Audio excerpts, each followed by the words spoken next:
Hello and welcome to the Spiritual Solopreneur podcast. Today, my guest is Victoria Cumberbatch. Viki is a transformational coach and leadership coach who believes passionately in the transformative power of connection, creativity, and community. She facilitates breathwork sessions, workshops, and coaching sessions to help individuals bring invigorating and resonant experiences to life. With a diverse background in international development and conflict management, she is also a strong and compassionate leader with a mission to create space for people to grow, collaborate, and confidently take action toward their dreams. Hello, Viki. Hey Bev, thank you. And your voice is like silken fine wine. So thank you for that entry. Oh, thank you very much. Well, that's awesome. Thank you so much. And Vicki, to start, you're a leadership coach, a transformational coach, and I know you have a lot of um, fancy Other tools in your things. toolbox, like uh, uh, breath work and something called body doubling, which Hmm. I didn't have the faintest idea what that was, and I bet a lot of people don't. So we will talk about that. But Okay. let's start with the transformation piece. What kind of transformations are people coming to you looking for in your business? Yeah, so it took a little while to get to the transformation coach bit, because there are a lot of coaches and it's hard to know what the real differences are. Like a relationship coach, clear, that makes sense, understand that. Or like nutrition coach, understood. So I've been kind of toggling between leadership because people understand it when I know that what I'm really doing is transformational work, or should I just say it? And maybe that will be that, like maybe the right people will come. So, what the long and short of it is, and the way that I'm approaching it anyway, is no matter what, we are all leaders of our own lives. So, whether you're a leader in a boardroom or at work or of the house or what have you, you are a leader in this world that we live in. So, that's how I view that. Leadership in the broader sense. Exactly, in the broadest sense, so that we can show up in full, in our Yes. fullest selves, embodying that. And it takes some transformation to get there. So, transformation may look like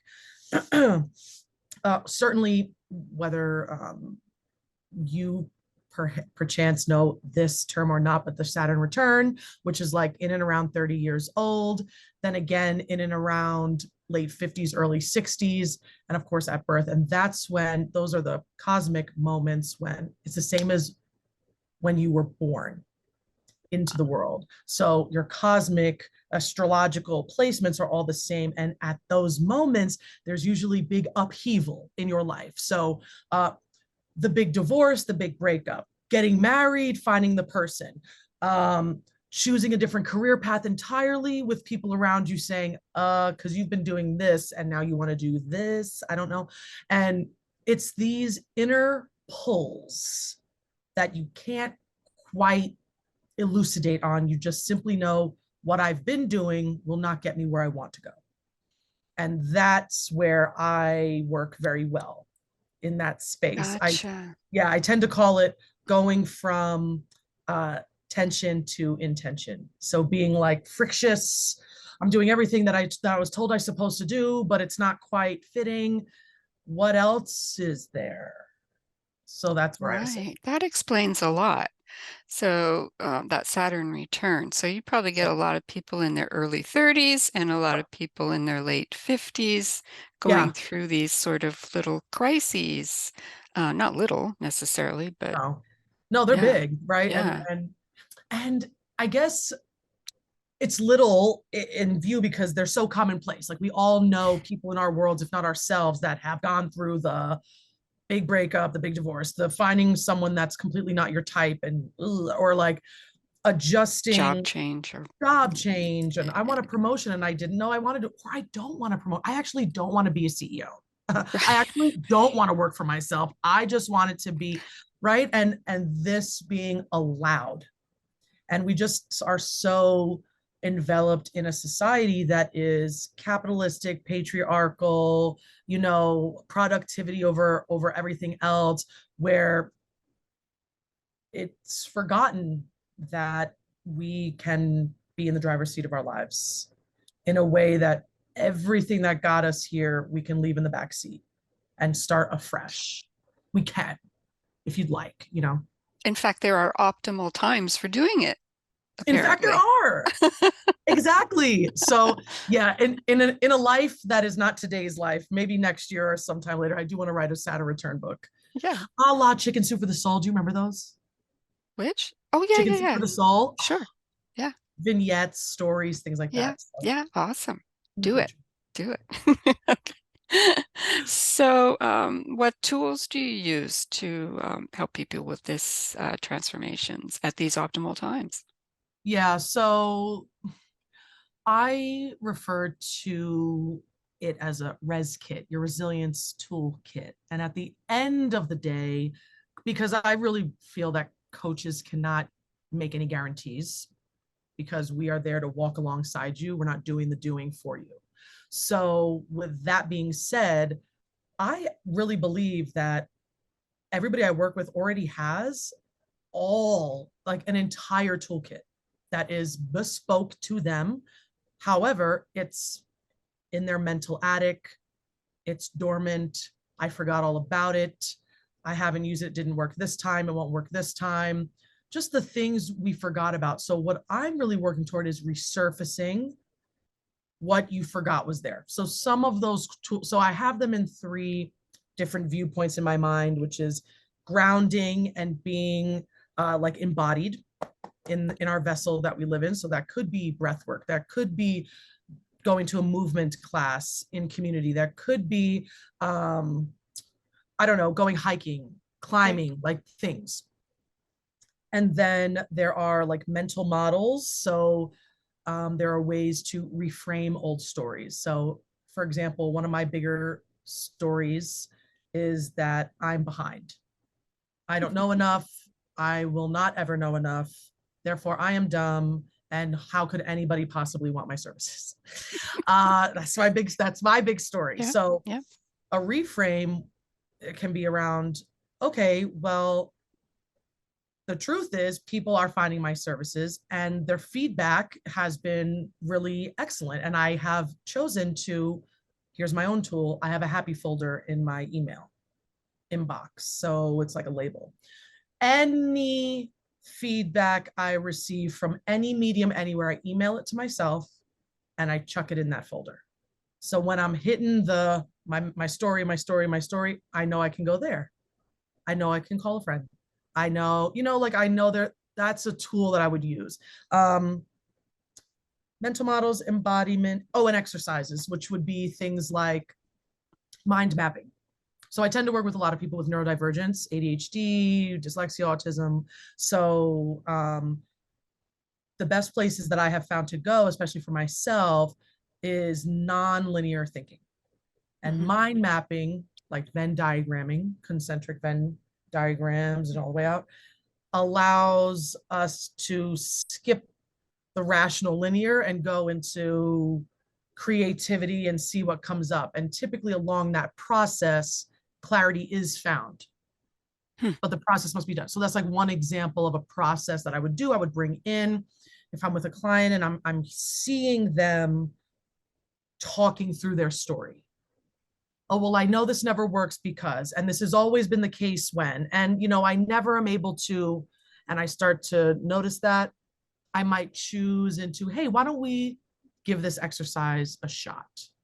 And then if it aligns and they come out and say, I hadn't thought of it that way, or wow, I can't believe I totally went down that road for so long. I know better. Wow, I've done this before.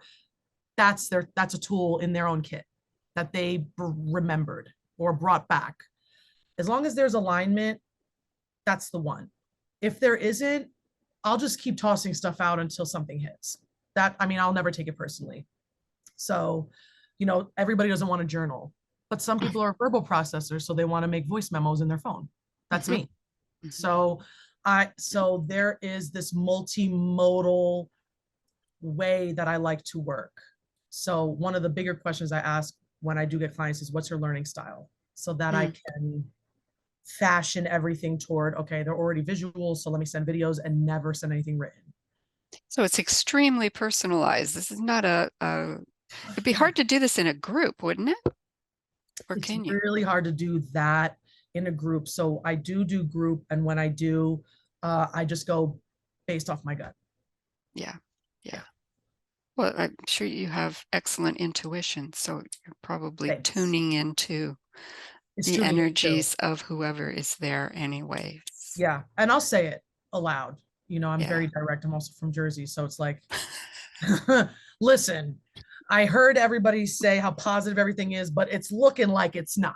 So why don't we adjust? And then everyone's laughing. They're like, yeah, well, actually, life sucks. And I'm like, okay, here we go. So Now yeah, we can start the class. now we can start. Like, let's start with moving around a little bit. Mhm. So I'll adjust based on that. But yeah, Yeah, gotcha. I am still thinking about that happy folder idea. take it. Love that. Love that. Yeah. That is for anyone under any circumstances. You could be the most successful person in the world. That inner critic still comes round Oh, and loud. has something to say. Correct. Exactly. Yes. Yeah. So tell me, how did this all start for you in a nutshell? In a nutshell, so an interesting connection I just made in this single second actually is I do tend toward needing to hit some kind of rock bottom for myself that I then phoenix rise out of the ashes out of. I'm just now seeing that that tends to be the thing. Mhm. So it's 2024. I lived I moved into a van to do van life with my now fiance in Oh, congratulations. 2022. Thank you. And we were moving from New Rochelle, New York, and we were just going to take the van. And in about 20 minutes, I knew I hated it, even though it was my dream for 4 years to make this happen. And I bought the van and How everything. And it was, disconcerting. yes, disconcerting is an understatement. And I was like, I'm going to persevere because that's what you do.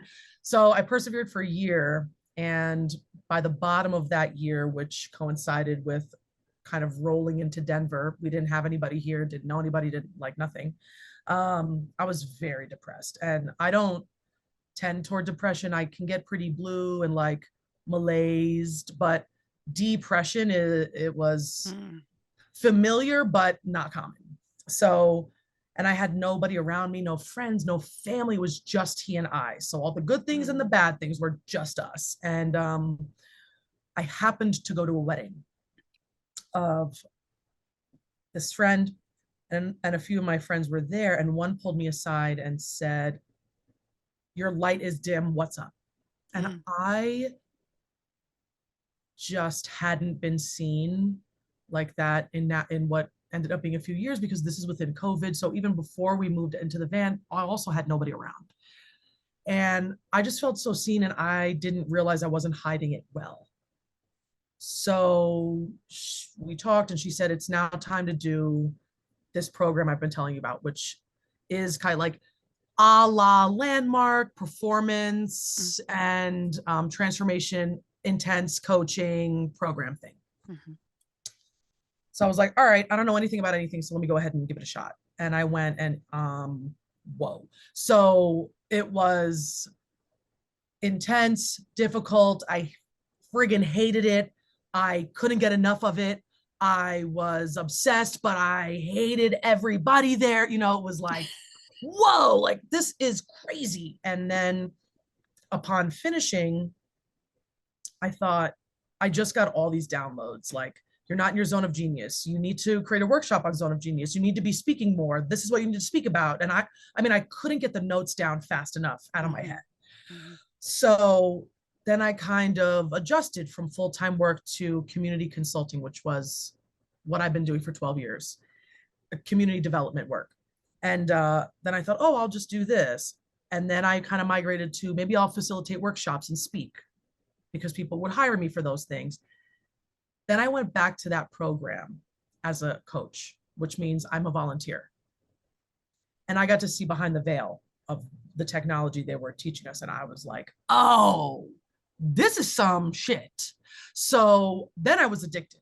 Now I'm like, okay, I get it. It makes sense. It works when people work it. This is what coaching is. This is transformation work. I'm watching people hate how they show up in the world and have done nothing about it. And then in this very tight, super accountable space, they get to see what is possible of them. They actually can do all the things they thought they could not. And that one single second of their eyes changing from maybe I can do the scary thing that, like, I can open the bakery, I can start my own podcast, I can ask so and so out for a date, I can, whatever that thing is that's been holding them back in one space, because it shows up in every space in your world, right? How you show up in one space is how you show up in every space. So it was pretty much then that I decided I got to do this coaching thing and figure out. So that was a big pivot from community work, which I'm in the community world. I speak at community events around the world. I mean, I was emceeing conferences for community. That's how people knew me. And now I am about to pivot in a way that I want to coach people around. So I did that and went down the whole coaching thing, got certified, then credentialed. Then I came across breath work because, like, I would say many, especially women in the Western world, we are very cognitive and nothing down here. Nothing's happening down here. Don't have a body. What are feelings? So then the next step was getting into feelings, using the feelings wheel. I was in like kindergarten with emotions and Were you allowing. triggered? I was triggered. I was triggered. I was like, I don't Yeah. get angry. Yeah, That's so exactly. much. Um, and I've been doing a lot of anger work to at least allow it to come up so that it can dissolve out. It doesn't have to stay here. I had no idea. Um, so that got us to here. And I just got back from a training in being trauma sensitive and doing body work, somatic alignment body work. So it's kind of like Reiki plus acupressure, and Oh, being able to actually alleviate out and hasten the process of dissolution of trauma remembered in the body only, not here. So that's where I've gotten to interesting. now. Yeah, That is I'm obsessed with it. that is awesome. So, I mean, it's all about the mind-body connection or the lack thereof, Yeah, I guess. yeah, And that's what you mean by somatics. I mean, is it basically hearing what your body is telling you? yeah. So soma is the Greek word for body. So somatic is just of the body. Mm. And it was a few different scientists, psychotherapists over the course of the later, like 1970 and onward, that founded polyvagal theory and somatic experiencing, which really just says, hey, we have a vagus nerve, which goes from our brainstem to our tailbone, and it is our messaging system to our body. So when we perceive threat, whatever threat may be, like, oh, my boss just texted me, hey, we need to have a chat. That may be the threat, right? Trigger. Trigger. And now we're saying, I need to get ready to either flee, fight, or be stuck. And when that is the constant message, those are high stress messages nearly 24/7, thanks to the world that we live in. So we just didn't know about this science prior to very recently, really. So there can be no blame, like you didn't know what you didn't know. Yeah. And people still are unaware that this is the fact that really hit me like a ton of bricks. The threat that we perceive from the external world, 80% of it is through our body. We perceive through the body. So our hairs stand up. We get a chill. We feel the door's behind us. We can't see it, but someone's walked in that has an energy I don't like, makes me turn, right? Or our voice lessens, it becomes lower. We feel unsafe. All these things are our body just making the choice. We're not even conscious of the choice being made. 20% only is our thinking mind, and that's what we identify ourselves as. I am smart, I am intelligent, I can. And we forget about this entire vastly more intelligent Communication system yeah, absolutely. And going so on. I think it's just also really imperative to know, like, because of this understanding and the context of, again, the capitalistic patriarchal society we've been living in, work more, do more, produce more, it's about having a work ethic, get more certifications, get more this or that, constant movement, all of those things tend toward a high stress society, and high stress releases nothing but cortisol.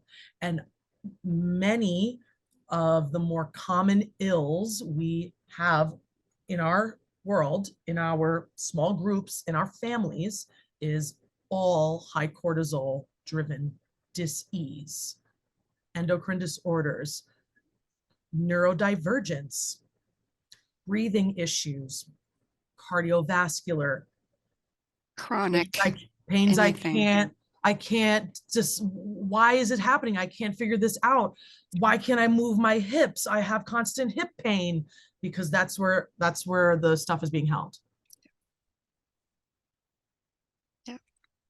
Now, do you help people to not be triggered and not have the things happen, or embrace it and manage it? Yeah, I'm more of the become aware of what's happening. Like, let's start at Number the one. start, right? Like, for me, if I don't know what anger is like for me, I don't even know how I'm going to be aware that it's trying to come out. Yeah. Because for me, I tend toward annoyance and frustration.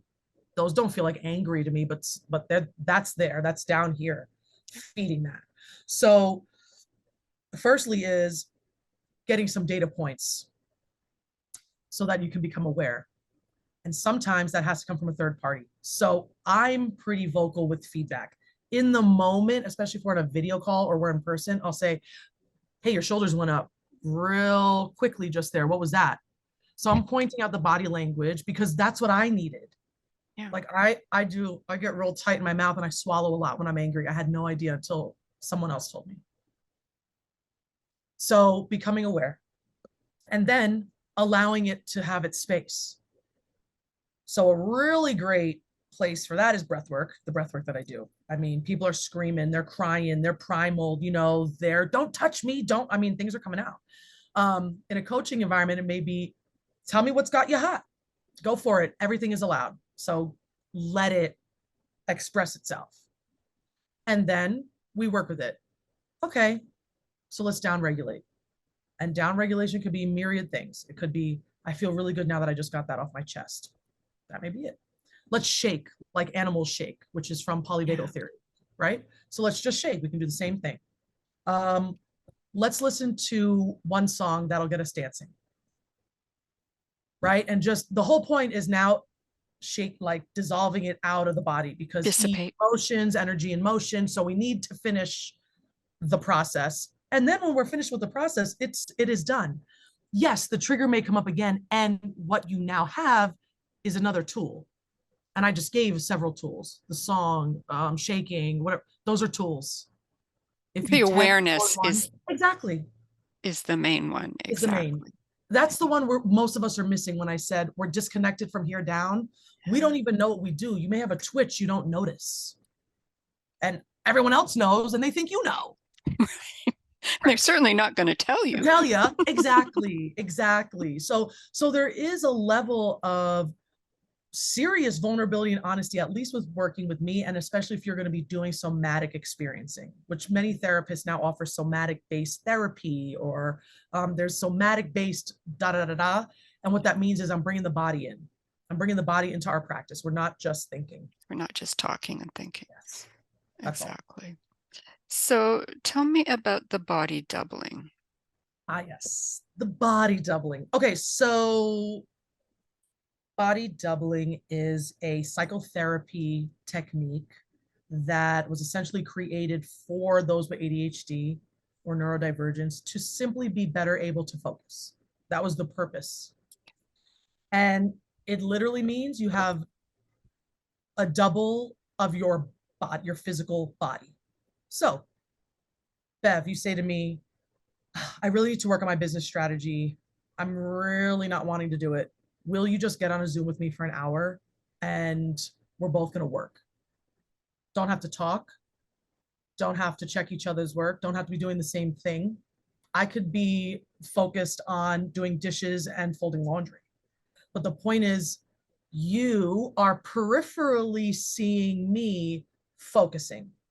So this is to your second point, I would assume, which is mirror neurons. Yes. So body doubling works well because we all have mirror neurons, whereby when we see something in our peripheral vision, we tend to mirror that thing that we saw. So you yawn, I yawn. Okay. You're sitting across at dinner with a good friend of yours, and they go like this, and you go like this, right? It is Is this a physiological it's a thing? physiological connective. We're humans in this human experience thing that we do. Like we do this, We right? do. And Absolutely. so when I facilitate these sessions, particularly with this one company, they really work several of these kind of brain hacks to get you to subconsciously focus more, focus better, and have more quality work. So single tasking. We're not doing we're not doing many things. We're not leaning into the tangential thinking. One thing, one at a time in community. And it is magic. It is. That's incredible. And I can certainly see it happening. I mean, just not just from the physiological, the neuron standpoint, but just having someone, if you're sitting there, I'm going to be a little bit nervous about taking off and going getting a cup of tea. Exactly. That's right. I mean, that's exactly like part of a script is you notice you don't really want to go to the fridge real quick or like real quickly check my phone. You don't want to. I don't And want you to think that I don't know how to focus, right, right, even though it's obvious I don't, otherwise I wouldn't have called you. But right, yeah, right. But it's the exact same principle of when athletes, especially athletes against the timer, so track, oftentimes, um, they will practice with someone significantly better than them at the sport so that they're forced to reach as far in that level as they can because they want to mirror that. So exactly. it's a really excellent tool for people, for anyone that struggles focusing, and not only focusing, but I would also say initiation, getting started. Yes, Right? because that I can know be what I have half to the do. battle. Mhm. Yeah, I'm great at finishing, but I don't know how I'm gonna get it started. Right. Once I get into it, I'm fine. Yeah. Exactly. That's fantastic. What what what lights you up the most about all this? I know all of it does because of the way you're talking about it, but um, yeah, I mean, I kind of alluded to this before, but what really lights me up are two things. One is the sometimes imperceptible, sometimes super overt recognition from someone that they've had it all along. Like I gave you really nothing new. I triggered your memory of what you've already got and how awesome that you still have it. So now we have this new way to work together. Fine. I love that because and yeah, I tend to work with women, so that ends up being a lot of where my experience is from.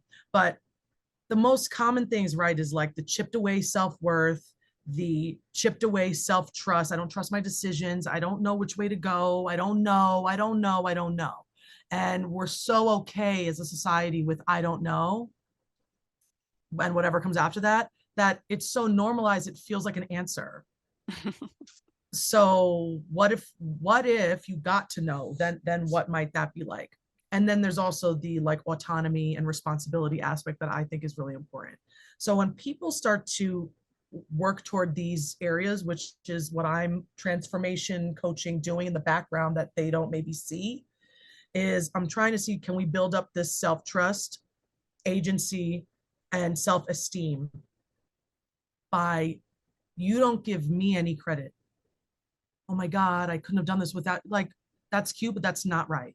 What is right is you had it all along. You just needed someone to reroute you. Just get rerouted. That's That's all. how you know you've done your job.